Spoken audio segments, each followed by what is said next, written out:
Mes chers frères et sœurs, lorsque nous levons les yeux vers le ciel étoilé, contemplant cette voûte céleste parsemée de milliards d'étoiles, nous ne voyons en réalité qu'une infime partie de la création d'Allah, le Tout-Puissant. Chaque étoile, chaque galaxie, chaque nébuleuse n'est qu'un signe parmi tant d'autres de sa puissance infinie. Notre Terre, si vaste à nos yeux, n'est en réalité qu'un point minuscule dans l'immensité cosmique.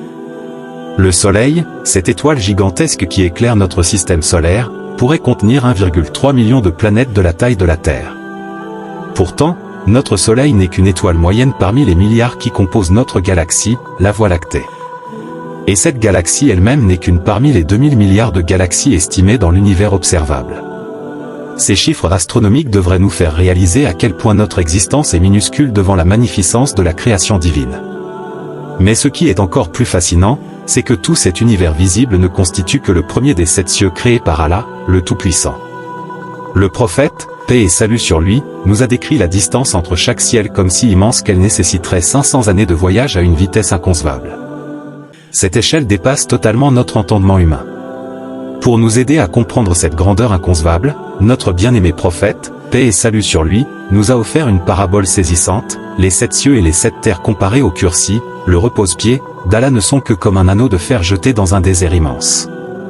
Et le Kursi lui-même, malgré son immensité, n'est rien comparé au trône, à l'arche, qui est la plus grande création d'Allah. Cette comparaison nous laisse sans voix, réalisant combien nous sommes insignifiants face à la majesté de notre Créateur. Les anges qui portent le trône sont d'une taille si colossale que leur tête se trouve au 7e ciel tandis que leurs pieds reposent sur la terre la plus basse. Imaginez cette échelle divine.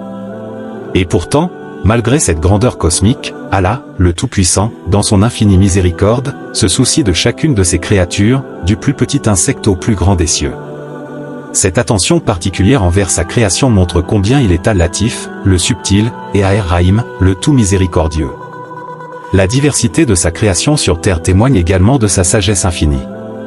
Regardons les écosystèmes complexes de notre planète, les forêts tropicales abritant des millions d'espèces, les océans profonds contenant des créatures aux formes inimaginables, les déserts abritant une vie adaptée aux conditions les plus extrêmes. Chaque espèce, du microbe à la baleine bleue, participe à l'équilibre parfait établi par Allah, le Tout-Puissant.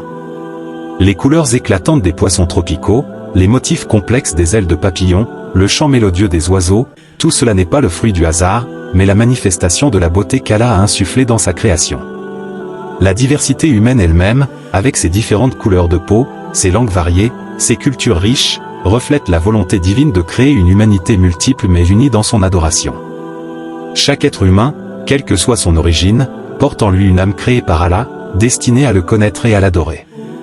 Cette conception parfaite de l'univers, depuis les galaxies lointaines jusqu'aux atomes qui nous composent, démontre sans équivoque l'existence d'un créateur unique, sage et tout-puissant. Les lois physiques qui régissent l'univers, la gravitation, les forces nucléaires, les constantes cosmologiques, sont si parfaitement réglées que le moindre changement rendrait la vie impossible. Ce réglage fin de l'univers, reconnu même par les scientifiques non-croyants, ne peut être le fruit du hasard, mais témoigne d'un créateur délibéré et omniscient. Le Coran nous rappelle cette vérité dans de nombreux versets. En vérité, dans la création des cieux et de la terre, et dans l'alternance de la nuit et du jour, il y a des signes pour les doués d'intelligence, Sourate Al-Imran, 190. Ces signes sont partout autour de nous, nous invitant à réfléchir, à méditer, et à reconnaître la grandeur de celui qui a tout créé. Notre existence même, avec sa complexité et sa conscience, est le plus grand miracle. Comment pouvons-nous douter de l'existence d'Allah face à tant de preuves évidentes ? Comment pouvons-nous nous détourner de celui qui nous a créés et qui pourvoit à nos besoins à chaque instant ? Cette première partie de notre réflexion nous amène à une conclusion inévitable. Nous sommes une créature infime dans un univers immense, créé par un être suprême dont la puissance et la sagesse dépassent toute imagination. Cette prise de conscience devrait naturellement nous conduire à l'humilité, à la gratitude et à l'adoration envers Allah, le Tout-Puissant, le seul digne d'être adoré. Si la première partie de notre réflexion nous a révélé l'immensité de la création, cette deuxième partie nous amène à une question essentielle. Quelle est donc notre place dans ce cosmos infini, et quel est le sens de notre existence ? Le Coran répond avec une clarté éclatante, « Je n'ai créé les djinns et les hommes que pour qu'ils m'adorent » Sourate Ad-Dariyah, 56.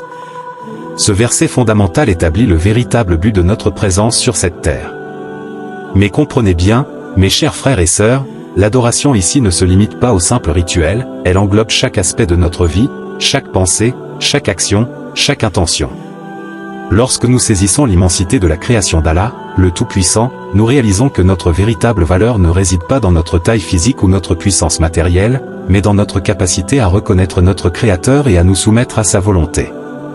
Cette soumission consciente est l'essence même de l'islam. Regardons autour de nous, toutes les créatures, des anges dans les cieux aux animaux sur terre, en passant par les étoiles dans leur course immuable, toutes obéissent aux lois qu'Allah a établies pour elles. Le Coran nous dit, puis il s'est établi sur le trône. Il a soumis le soleil et la lune, chacun poursuivant sa course vers un terme fixé, Sourate Ar-Ra'd 2. Seul l'être humain possède ce libre arbitre, cette capacité unique à choisir entre l'obéissance et la désobéissance. Quel honneur immense, mais aussi quelle responsabilité. Cette liberté nous élève au-dessus de toutes les autres créatures, mais elle exige de nous une conscience aiguë de nos actes. Le prophète, paix et salut sur lui, a expliqué que chaque être humain naît avec une fitra, une nature primordiale orientée naturellement vers la reconnaissance de son Créateur. C'est notre environnement, notre éducation, nos mauvais choix qui parfois voilent cette nature innée. Contempler l'univers devrait naturellement nous ramener à cette fitra. Quand nous voyons la perfection des cycles naturels, l'équilibre miraculeux des écosystèmes, l'ordre impeccable des corps célestes, comment pouvons-nous nier l'existence d'un Créateur sage et tout-puissant ? Chaque feuille qui tombe, chaque vague qui s'échoue sur le rivage, chaque étoile qui scintille dans la nuit, tout chuchote le nom d'Allah pour ceux qui savent écouter. Le Coran ne cesse de nous inviter à cette méditation, en vérité, dans la création des cieux et de la terre, et dans l'alternance de la nuit et du jour, il y a des signes pour les doués d'intelligence, Sourate Al-Imran, 190. Ces signes sont autant de preuves éclatantes qui devraient renforcer notre foi et notre soumission.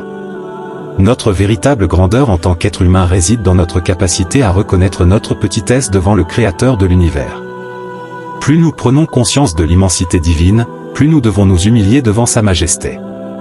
Le prophète, paix et salut sur lui, bien qu'étant le meilleur des hommes, passait des nuits entières en prière, pleurant par crainte et amour d'Allah. Sa piété exemplaire nous montre la voie, plus on se rapproche d'Allah, plus on réalise sa grandeur et notre propre insignifiance. Cette prise de conscience n'est pas source de désespoir, mais au contraire de sérénité profonde, car elle nous libère de l'orgueil et des illusions de la puissance terrestre.